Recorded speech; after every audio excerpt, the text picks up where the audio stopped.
Hello students, अभी अपन last lecture में जो पढ़कर आए थे तो capacitance of the parallel plate capacitor. तो कोई पैरेलल प्लेट कैपेसिटर है, उसकी कैपेसिटेंस को अपने कैलकुलेट किया था। तो क्या कैलकुलेट किया था?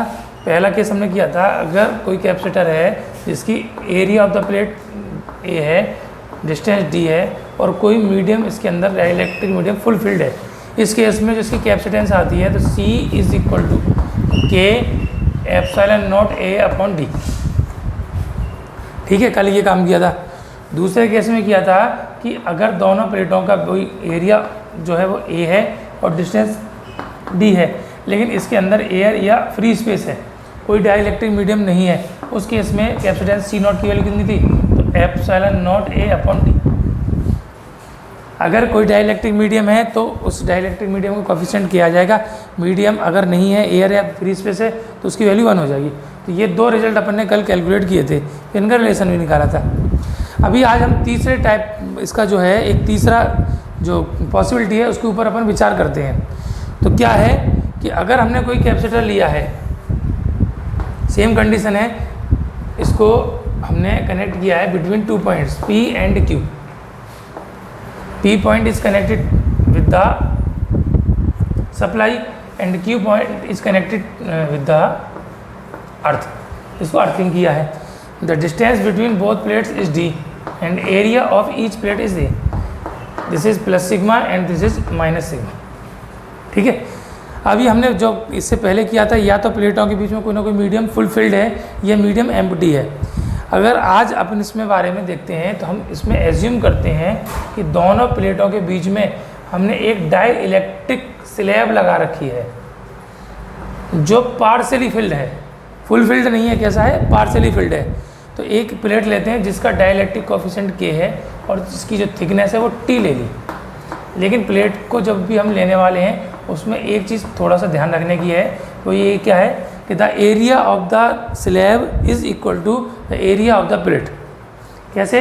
इसको ऐसा मानिए कि आपके कमरे की जो दो दीवारें हैं, ये फर्स्ट प्लेट होगी, ये सेकंड प्लेट होगी, बीच में एक दीवार और खड़ी कर दी, तो दीवार है उसका एरिया तो वैसे ही रहेगा जैसा दोनों साइड की वॉल्स का दीवारों का है, लेकिन जो थिकनेस है वो कैसी होगी, जो गैप है उसके रेस्पेक्ट कम होगी।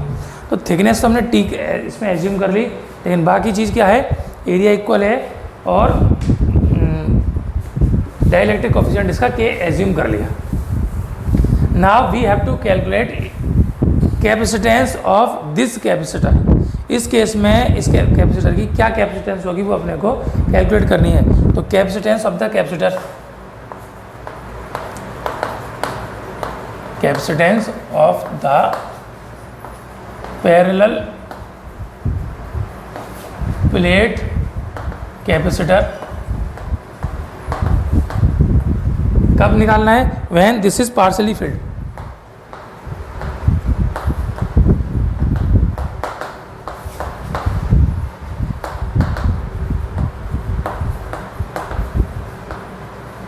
पार्शियली फिल्ड है, फुल फिल्ड नहीं है, पार्शियली फिल्ड है। उस केस में अपने को इसकी कैपेसिटेंस कैलकुलेट करनी है। तो हम इसमें जो कुछ भी है वो डायग्राम में वो हम देखते हैं। डायग्राम में क्या है कि इससे पहले जो दो केस थे उसमें या तो मीडियम फुल फील्ड था, यानी पूरे D जितना भी इसमें डिस्टेंस है उसमें पूरी तरीके से मीडियम फुल फील्ड था, या पूरी तरीके से एम्प्टी था।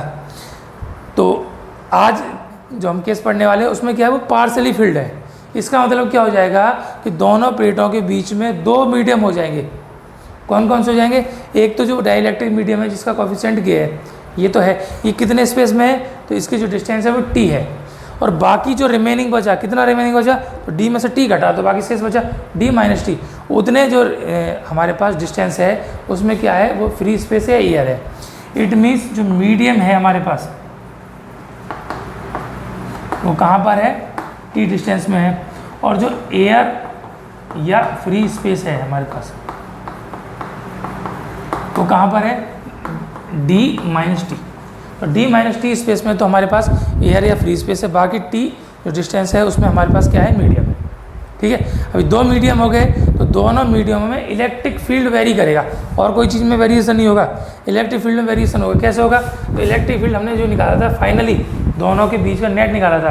पहले का था सिग्मा अपॉन 2 एप्सिलॉन नॉट, दूसरे का sigma upon 2 epsilon not, medium था तो sigma upon 2 epsilon naught K और सिग्मा अपॉन 2 एप्सिलॉन नॉट के। तो sigma upon 2 epsilon naught K और plus sigma upon 2 epsilon naught K, that is equal to sigma upon epsilon naught K, ये बचा था। तो ये हमारे पास इलेक्ट्रिक फील्ड कब आया था, जब क्या था यहाँ पर कोई ना कोई डाइलेक्ट्रिक मीडियम था। तो मीडियम है तो मीडियम के लिए तो कितना आ जाएगा, सिग्मा अपॉन एप्सिलॉन नॉट के, लेकिन जो एयर है या फ्री स्पेस है उसके लिए कितना आ जाएगा, तो सिग्मा अपॉन एप्सिलॉन नॉट के की वैल्यू क्या हो जाएगी 1। इसके अलावा इसमें कोई अंतर नहीं आने वाला है।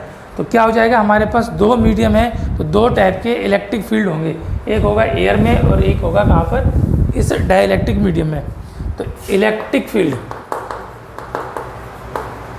ड्यू टू मीडिया, तो E media is equal to sigma upon epsilon naught के।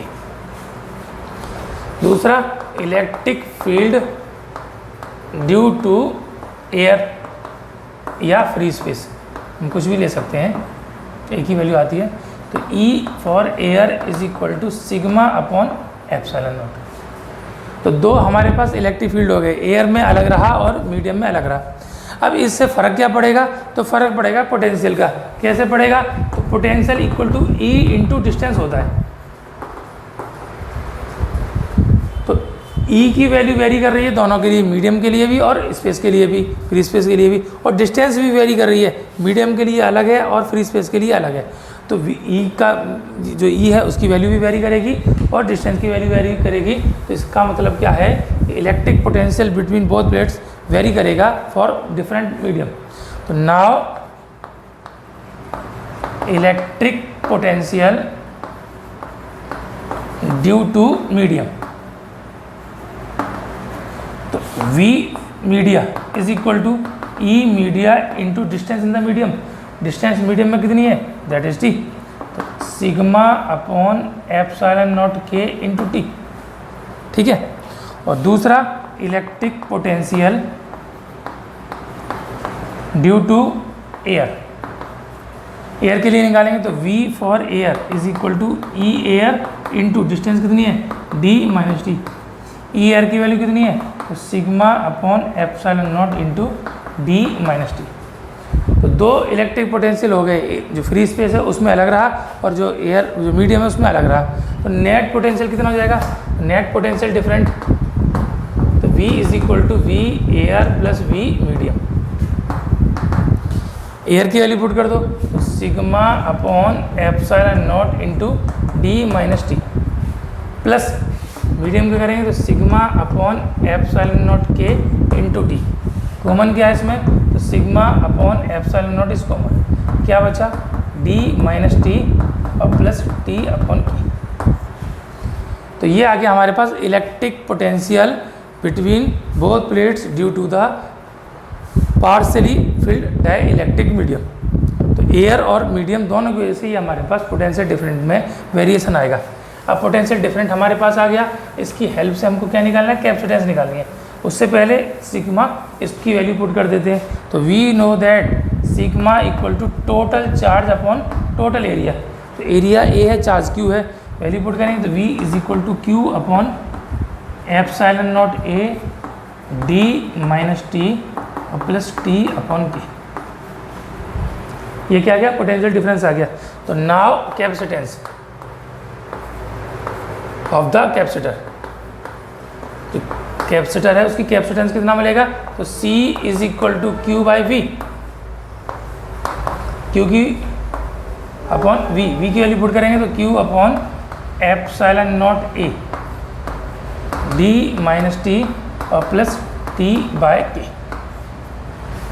क्यू से क्यू कैंसिल आउट हो गया, तो C is equal to epsilon naught A ऊपर पहुंचेगा, बाकी क्या बचेगा, D माइनस टी और प्लस टी अपॉन के,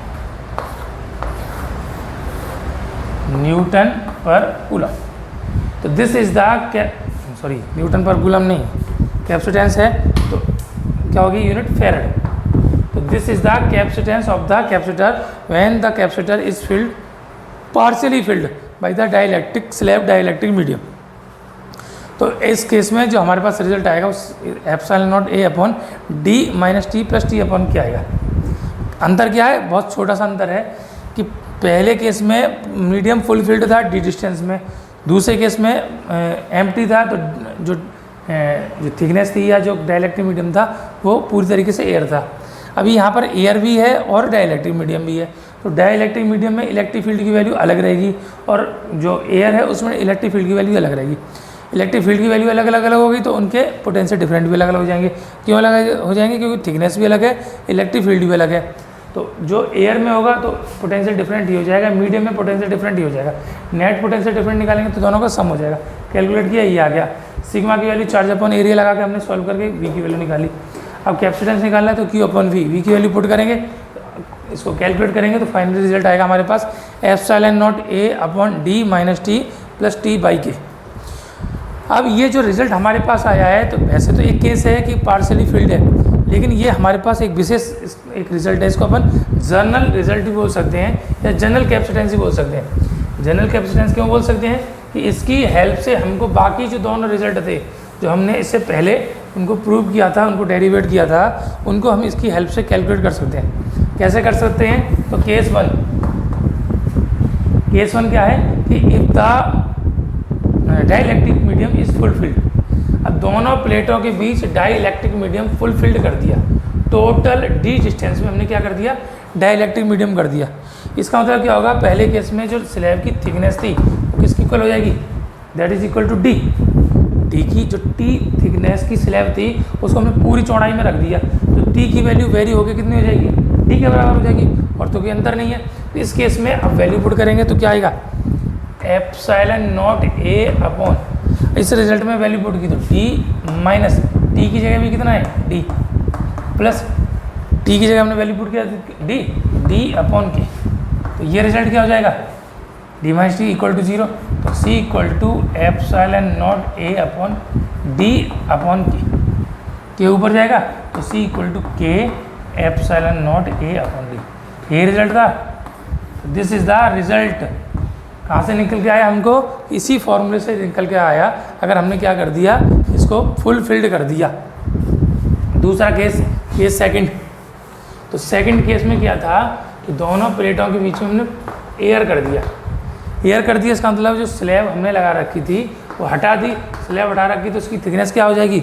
0 हो जाएगी। तो टी की वैल्यू 0 पुट करनी है। तो नाउ सी नॉट एयर या मीडियम, उसके लिए हम करते हैं तो C naught is equal to epsilon naught A upon D minus इसकी वैल्यू 0 और प्लस टी की वैल्यू 0 बाई के। तो ये पूरा फंक्शन 0, ये 0, तो रिजल्ट कितना आ जाएगा? तो C naught is equal to epsilon naught A upon D. तो this is the capacitance of the capacitor when the medium is empty या plate is filled by air और फ्री स्पेस। ठीक है, तो ये एक जनरल फॉर्मूला हो गया, जनरल इक्वेशन हो गया, जिसकी हेल्प से हम ये रिजल्ट भी निकाल सकते हैं, ये रिजल्ट भी निकाल सकते हैं। ये रिजल्ट तो है ही। ठीक, बात समझ में आ गई? चलिए अब एक बात और इसमें देख लेते हैं। अभी हमने क्या किया था कि दोनों प्लेटों के बीच में एक स्लैब लगाई थी जिसकी थिकनेस टी थी। एरिया जो था सरफेस एरिया वो तो प्लेट के एरिया के बराबर था, थिकनेस टी थी। अब विचार करो, अगर वहाँ पर हम एक स्लैब की जगह 2 स्लैब लगाएं, हमने कितनी स्लैब यूज़ की? 2 स्लैब यूज़ की। दोनों की थिकनेस अलग अलग है, दोनों के जो कोफिशिएंट है वो अलग अलग हो जाएंगे। तो ऐसे केस में क्या होगा? ये पूरी प्लेट को हमने 2 हिस्सों में बांट दिया, एक की थिकनेस T1 और एक की थिकनेस T2, एक का मीडियम K1 और एक का मीडियम K2। तो अगर पहले हम ये माने चले एक ही मीडियम है तो इसको 2 हिस्सों में बांट दिया, तो रिजल्ट कितना आएगा? Epsilon naught A upon D minus T की जगह क्या हो जाएगा? T1 plus T2 plus T की जगह T1 प्लस T2 अपॉन के का अलग अलग डिवीजन कर दिया, तो T1 प्लस T2 अपॉन के है तो उसको हम लिख सकते हैं T1 अपॉन के और प्लस T2 अपॉन के। ये हो जाता। अगर एक ही मीडियम रहता तो थिकनेस अलग अलग हो जाएगी। 2 स्लैब लगा दी, पहली स्लैब उसी मटेरियल की हमने दूसरी स्लैब भी लगा दी, तो ये T1 प्लस T2 अपॉन के की जगह इसकी हम ये वैल्यू पुट करते। लेकिन अगर ये मीडियम भी डिफरेंट है तो ये क्या हो जाता? पहले के लिए K1, दूसरे के लिए K2। तो रिजल्ट क्या हो जाता? Epsilon naught A upon D minus T1 plus T2 plus ये तो एक ब्रैकेट में और प्लस कितना होता? तो T1 upon K1 plus T2 upon K2। Clear. अब यहाँ पर 2 प्लेट की जगह 3 प्लेट ले लें तो क्या हो जाता, D माइनस, ये तो बदल जाता T1 plus T2 plus T3। यहाँ पर क्या हो जाता, ई condition T1 plus T2 plus T3 अपन के अलग अलग दे देते तो अपन के, और 3 मीडियम है तो K1 K2 और K3, ठीक है। 4 होते तो T1 plus T2 plus T3 plus T4 plus T1 अपन K1 प्लस T2 अपन K2 प्लस T3 अपन K3 प्लस T4 अपन K4। ऐसे ही अगर नंबर ऑफ प्लेट्स n ले लेते हैं between 2 parallel plates, if the slab dielectric slab जो है वो हमने n number ले लिया 2 प्लेट्स के बीच में, हर एक की थिकनेस अलग अलग है,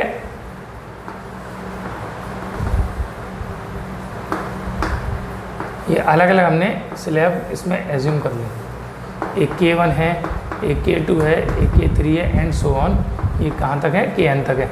thickness T1 T2 T3 and so on, ये लास्ट वाले जो है उसकी हमने कितनी मान ली, Tn इसको एज्यूम कर लिया। तो ऐसे केस में इसकी कैपेसिटेंस कितनी होगी, तो C is equal to epsilon naught A upon D, middle bracket लगाएंगे, minus T1 plus T2 plus T3 plus and so on plus Tn, ठीक है। और प्लस क्या होगा, T1 upon K1 plus T2 upon K2 मजला bracket बंद, T3 upon K3 और plus and so on plus Tn upon Kn। तो ये हो जाएगा, this is the capacitance of the parallel plate capacitor, जब उसकी प्लेटों के बीच में हमने कई सारी स्लैब लगा रखी हैं जिनकी थिकनेस अलग है, उनका डाइलेक्ट्रिक कोएफिशिएंट भी अलग अलग है। तो ये आपका पोर्शन हो गया capacitance of the parallel plate capacitor, ठीक है। इसके बाद स्फेरिकल और अपने को सिलेंड्रिकल करना है। Thank you.